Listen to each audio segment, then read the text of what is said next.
Assalamualaikum warahmatullahi wabarakatuh. Salam sejahtera untuk kita semua.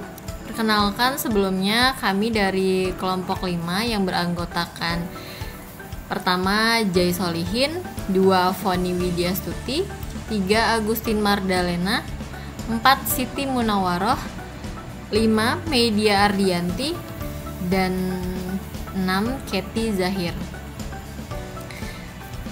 Pada tugas biostatistik kali ini, kami dari kelompok 5 akan menjelaskan mengenai uji T tidak berpasangan menggunakan SPSS dengan dosen mata kuliah yaitu Bapak Mujahidin, sarjana keperawatan, nurse, magister kesehatan.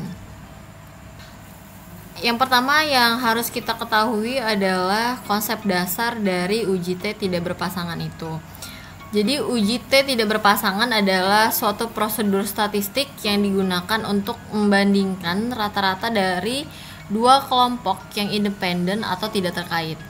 Uji ini membantu menentukan apakah ada perbedaan yang signifikan antara dua rata-rata tersebut. Untuk syarat melakukan uji T tidak berpasangan menggunakan SPSS ada 3, yaitu yang pertama terdapat lebih dari satu kelompok uji, lalu yang kedua adalah data bersifat numerik atau interval maupun rasio, yang terakhir adalah data berdistribusi normal. Pada tugas kali ini kami dari kelompok 5 akan meneliti kasus mengenai apakah ada perbedaan kadar kolesterol pada pasien yang diet sehat dengan pasien yang tidak melakukan diet sehat. Jadi nantinya kita akan melihat apakah ada perbedaan pada hasil dari uji tidak berpasangan pada kasus yang kami uji kali ini. Lalu untuk menginterpretasikan hasil analisis dari uji T tidak berpasangan, kami menggunakan alfa 5%. Jadi, apabila nilai sigma kurang dari 0,05, artinya terdapat perbedaan kadar kolesterol pada pasien yang diet sehat dan pasien yang tidak melakukan diet sehat. Namun, jika nilai sigma nanti lebih dari 0,05, artinya tidak ada perbedaan. Cara lainnya adalah dengan melihat nilai T hitungnya. Sebelumnya, kita harus mengetahui nilai T tabel terhadap kasus ini. Kasus ini menggunakan 30 responden. Jadi, untuk T tabel untuk 30 responden itu sebesar 0,306. Nanti apabila nilai T hitungnya lebih besar dari nilai T tabel ini, artinya terdapat perbedaan antara dua kelompok. Namun jika T hitungnya nanti kurang dari T tabel ini, artinya tidak terdapat perbedaan. Oke, langsung saja kita buka aplikasi SPSS-nya.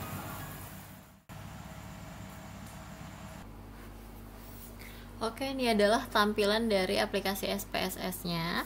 Langkah pertama yang kita lakukan adalah kita harus melakukan entry data. Entry data dilakukan di tab Variable View. Kita klik tab Variable View. Setelah itu kita isi variabel nama yang akan kita jadikan patokan untuk uji T tidak berpasangan. Yang pertama adalah variabel nama. Saya akan beri nama kelompok. Jadi nanti di sini ada kelompok yang diet dan tidak diet. Tipe datanya adalah numerik. Bagian desimal diubah menjadi 0. Labelnya akan saya beri dengan keterangan kelompok saja. Oke. Lalu setelah itu yang kedua adalah kadar kolesterol. Tipe datanya numerik. Desimalnya kita ubah menjadi 0. Labelnya itu kita beri dengan kadar kolesterol. Oke. Di sini di bagian kelompok ini. Jadi nanti ada kelompok 1 yaitu kelompok yang diet, kelompok 2 itu dengan kelompok yang tidak diet. Kita harus memberikan kode dulu atau coding dulu untuk bisa dilakukan uji selanjutnya. Jadi beri kodenya itu di bagian values. Kita klik di sini. Value 1 kita beri nama diet. Untuk value 2 kita beri dengan label tidak diet. Oke. Klik add. Lalu klik OK. Setelah itu kita akan buka data view. Nah, ini sudah muncul variabel nama yang akan kita uji. Sini nanti ada kelompok yang diet dan tidak diet. Oke, ini diet. Kita kasih nama, kita isi dengan diet.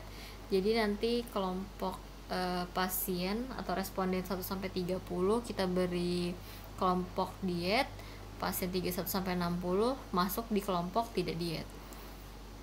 Untuk kadar kolesterolnya sendiri saya sudah memiliki data di Excel sehingga memudahkan saya untuk memindahkan datanya dari Excel ke SPSS.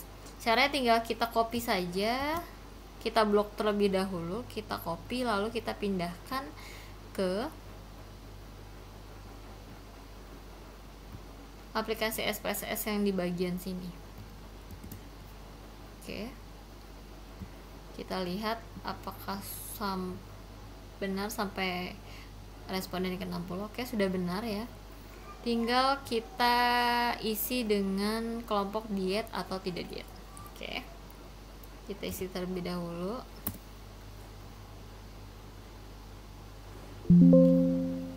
Oke, sudah saya isi seperti ini sampai responden ke 60.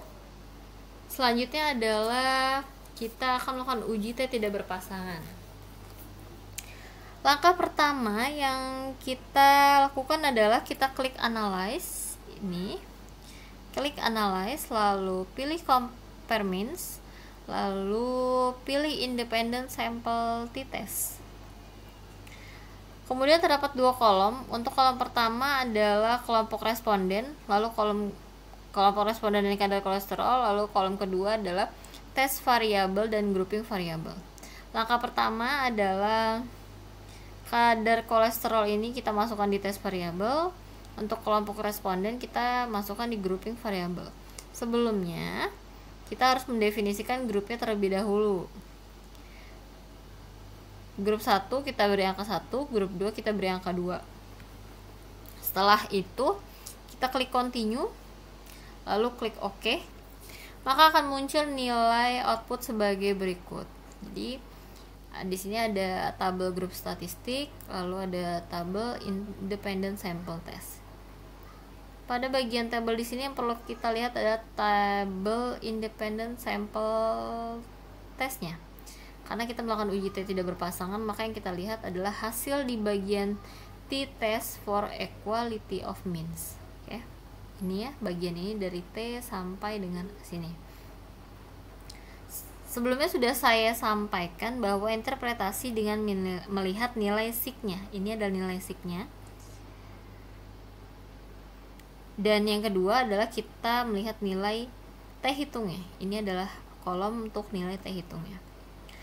Jadi hasil tabel ini menunjukkan bahwa nilai sig-nya adalah 0,002, yang artinya nilai ini lebih kecil dari 0,05 yang kita gunakan sebagai patokan atau acuan.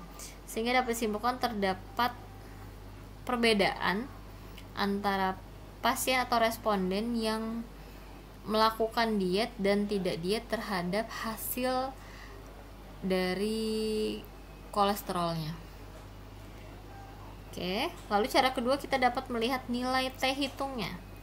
Nilai T hitung di sini didapatkan negatif 3,257, artinya lebih kecil dari 0,036 sehingga dapat disimpulkan terdapat perbedaan kadar kolesterol antara pasien atau responden yang melakukan diet dan pasien yang tidak melakukan diet.